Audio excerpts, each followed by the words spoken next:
நம்ம சேனலை பத்தி இன்னும் தெரியாம இருக்கிறவங்க கங்கை ஹெர்பல் கிச்சனை சர்ச் பண்ணிட்டு like, share, comment and subscribe பண்ணிக்கோங்க. மறக்காம பெல் ஐகானை பிரஸ் பண்ணிக்கோங்க so that you get notified. Hi viewers, வணக்கம். Welcome to Gangai herbal kitchen. இன்னைக்கு கங்கை ஹெர்பல் கிச்சனில் அருமையான ஒரு அடை ரெசிபி தான் உங்கள்கிட்ட நான் ஷேர் பண்ண போகிறேன். அதாவது பருப்பு அடை. அரிசி போடுவோம் இல்லைங்களா, அரிசி பருப்பு போட்டு அரைப்போம். இப்போ நான் அதுக்கப்புறம் சிறுதானியம் போட்டு அரைக்கிற வீடியோவும் நம்ம வீடியோவில் ஷேர் பண்ணியிருக்கேன். இப்போ கோதுமை ரவை, அது கருப்பு கவுனி அரிசி, நம்ம பாரம்பரியமான அரிசி வகைகள் எல்லாத்துலேயுமே நான் ஷேர் பண்ணியிருப்பேன். கருப்பு கவுனி, கருப்பு காட்டு யானம், கருங்குருவை, மறந்து போகுது டக்குன்னு, இது மாப்பிள்ளை சம்பா, எது வேணாலும் எடுத்துக்கோங்க. எது எடுத்தாலும் ஒரு டம்ளர் அரிசினா அதுக்கு ஈக்குவலாக அரை டம்ளர் துவரம்பருப்பு, அரை டம்ளர் கடலப்பருப்பு, இல்லைனா 3/4 டம்ளர் துவரம்பருப்பு, 1/4 டம்ளர் கடலப்பருப்பு. இதான் ரேஷியோ. எது எடுத்தாலும் ஓகேங்களா. அது கூட அந்த வத்த மிளகா, காஷ்மீரி சில்லி 2 எடுத்துக்கோங்க. இது இல்லைன்னா வேண்டாம். வத்த மிளகா, பெருஞ்சீரகம், பூண்டு நல்லா ஒரு கட்டி எடுத்துக்கோங்க. கருவேப்பிலை கொஞ்சம் எடுத்துக்கோங்க. உப்பு சேர்த்து அரைச்சிக்கோங்க. கிரைண்டரில் அரைக்கிறீங்கன்னா இதை மட்டும் மிக்சியில் அரைச்சி கிரைண்டரில் கொட்டிடுங்க. ஓகேங்களா. எது அரைச்சாலும் இதான் பேஸ். நீங்கள் அதை மாற்றிக்கலாம். அதாவது பாரம்பரிய அரிசியாகவும் இருக்கலாம், சிறுதானியமாகவும் இருக்கலாம். அது கேழ்வரகு அடை, கம்பு கூட நான் போட்டிருக்கேன் பருப்படையில். கம்பு அதே மாதிரி 1 டம்ளர் எடுத்துக்கிட்டிங்கன்னா துவரம்பருப்பு, கடலப்பருப்பு 1/2 டம்ளர் எடுத்து அரைச்சி எப்பயும் போல் அடை ஊற்றிக்கணும். வெங்காயம், பச்சை மிளகாய் எல்லாமே உங்களுடைய ஆப்ஷன். வதக்கி கொட்டி தேங்காய் துருவல் கூட வேணும்னா சேர்த்துக்கலாம். ஓகேங்களா. இப்போ சிறுதானியத்துலேயும் அடை பண்ணலாம், சாதா இட்லி அரிசி புழுங்கல் அரிசிலையும் அடை பண்ணலாம், ரேஷன் அரிசிலையும் பண்ணலாம், கம்பு கேழ்வரகுலையும் பண்ணலாம், சாமை, திணை, குதிரவாளி, வரகு எல்லாத்துலேயும், பனிவரகு எல்லாத்துலேயும் பண்ணலாம். அதே மாதிரி காட்டு ஏனம், கருப்பு கவுனி, ராஜமுடி அரிசி, மாப்பிள்ளை சம்பா அரிசி, பூங்காறு அரிசி எல்லா அரிசிலையுமே பண்ணலாம். இப்போ நான் என்ன பண்ண போகிறேன், கோதுமை ரவையில் பண்ணலாம் அப்படின்னு சொல்லி இன்றைக்கி எடுத்திருக்கேன். எல்லாத்துக்குமே ரேஷியோ இதுதான். ஓகேங்களா. இப்போ பாருங்கள், இந்த காரத்துக்கு ஏற்ற மாதிரி வத்த மிளகா 4 எடுத்து வச்சுருக்கேன். காஷ்மீரி சில்லி 2 எடுத்து வச்சுருக்கேன். இது இருந்தால் மட்டும் எடுத்துக்கோங்க, இல்லைன்னா ஸ்கிப் பண்ணிவிடுங்க. பெருஞ்சீரகம், பூண்டு ஒரு கட்டி, இது கூட கருவேப்பிலை அலம்பிட்டேன், அது கொஞ்சம் உணர வச்சுருந்தேன். இது கூட உப்பு சேர்த்து மிக்சி ஜாரில் நான் அரைச்சிப்பேன். பாருங்கள், கோதுமை ரவையை தண்ணி ஊற்றி நல்லா அலம்பி ஒரு வடிகட்டி வச்சு வடிகட்டிட்டு அப்படியே தட்டு போட்டு மூடி வச்சுருங்க. நான் 2 டம்ளர் கோதுமை ரவை எடுத்திருக்கேன். அதுக்கு 2 டம்ளர் பருப்பு. ஏன்னா பருப்பு ஈக்குவலாக இருந்தால் தான் அந்த அடையாக இருக்கும். ஓகேங்களா. அரிசி அந்த இதை மட்டும் நிறைய போட்டுட்டு பருப்பை கம்மியாக போட்டோம்னா அது அடையாக இருக்காது, ரஃப்பாக ஒரு மாதிரி நல்லா இருக்காது சாப்பிட்றதுக்கு. ப்ரோட்டீன் எப்படி நம்ம சாப்பிட்றது, அதாவது நான்வெஜ் சாப்பிட்றவங்களுக்கு வந்துடும் ப்ரோட்டீன். வெஜிடேரியன் சாப்பிட்றவங்க பருப்பு அதெல்லாம் தான் எடுத்துக்கணும், கொண்டக்கடலை இதெல்லாம் தான் எடுத்துக்கணும். ஓகேங்களா. ஆனால் இப்படி போட்டால் நல்லாயிருக்கும். இதில் கூட்டியோ குறைச்சோ போட்டிங்கன்னா டேஸ்ட்டு கொஞ்சம் மாறுதல் இருக்கும்.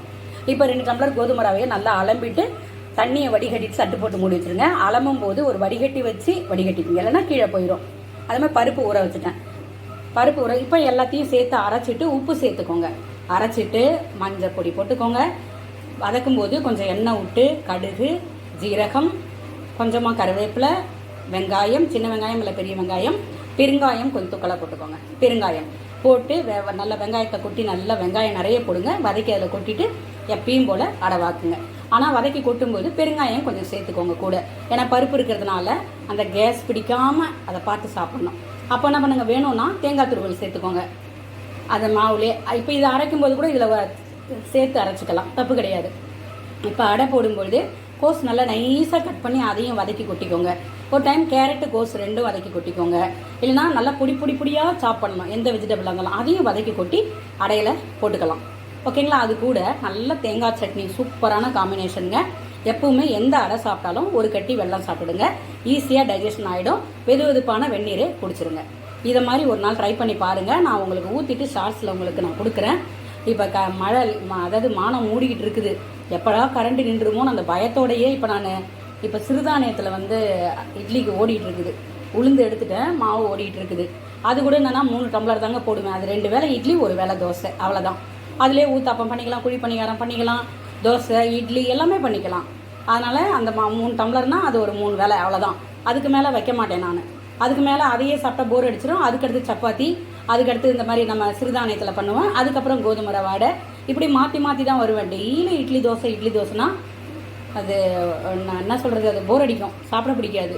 அதனால் அப்படி மாற்றி வச்சுக்கிட்டே வருவேன். நீங்களும் அந்த மாதிரி ட்ரை பண்ணி பாருங்கள். ஓகேங்களா. இது மாதிரி ட்ரை பண்ணி பார்த்துட்டு உங்களோட பதிவை சேனலில் பண்ணுங்கள். இது வரைக்கும் நம்ம சேனலை பார்க்கல அப்படின்றவங்க ஒரு முறை போயிட்டு நம்ம சேனலை விசிட் பண்ணி பார்த்துட்டு உங்களோட பதிவை பண்ணுங்கள். அதாவது உணவு தான் மருந்து, மருந்து தான் உணவு. நீங்கள் என்ன நோய்க்கு என்ன மெடிசன் எடுத்துக்கிட்டாலும் சாப்பாடு கரெக்டாக இருக்கணும். ஓகேங்களா. சாப்பாடு சரியாக இருந்தால் தான் நீங்கள் சாப்பிட்ற மருந்து சாப்பிடும்பொழுது நமக்கு சைடு எஃபெக்ட் எதுவும் பண்ணாமல் இருக்கும். ஓகேங்களா? ட்ரை பண்ணி பாருங்கள். உங்களுக்கு பிடிச்சிருந்ததுன்னா ஃபாலோ பண்ணுங்கள். மறக்காமல் என்ன பண்ணுங்கள், ஒரு சப்ஸ்கிரைப் பண்ணிக்கோங்க. உங்கள் சப்போர்ட்டை கொடுங்க. லைக் பண்ணுங்கள், ஷேர் பண்ணுங்கள், கமெண்ட் பண்ணுங்கள். மறக்காமல் உங்கள் சப்போர்ட்டுன்னா என்ன, சப்ஸ்கிரைப் பண்ணிக்கோங்க. எல்லாருக்கும் சொல்லிவிடுங்க. எனக்கு ஒரு சின்ன சந்தோஷத்தை தரும். மேலும் மேலும் நிறைய ரெசிபி உங்கள்கிட்ட ஷேர் பண்ணணுன்ற ஒரு உற்சாகம் தரும். எல்லாரும் மனிதர்கள் தானே, ஒரு அங்கீகாரம் கிடைக்கும் இல்லையா? அதுதான். சப்ஸ்கிரைப் பண்ணிக்கோங்க மறக்காக. ரொம்ப நன்றி. அதாவது என்னன்னா, இது வரைக்கும் சப்போர்ட் பண்ண அனைவருக்குமே மிகப்பெரிய நன்றிகள். நம்ம வீடியோ போய் பாருங்களேன். எல்லாமே பாரம்பரிய அரிசியில் வச்சு தான் பண்ணியிருப்பேன். அதை நிறைய உணவு தான் மருந்து, மருந்து தான் உணவு, எப்படி சாப்பிட்ணுன்றதையும் சொல்லியிருப்பேன். ஏன்னா நான் தெரிஞ்சுக்கினதில்லை, எனக்கு பெரியவங்க சொன்னது தான். ஓகேங்களா? இதான் ஃபாலோ பண்ணி பார்த்துட்டு உங்களோட பதிவு என்னோட சேனலில் பண்ணுங்கள். நன்றி.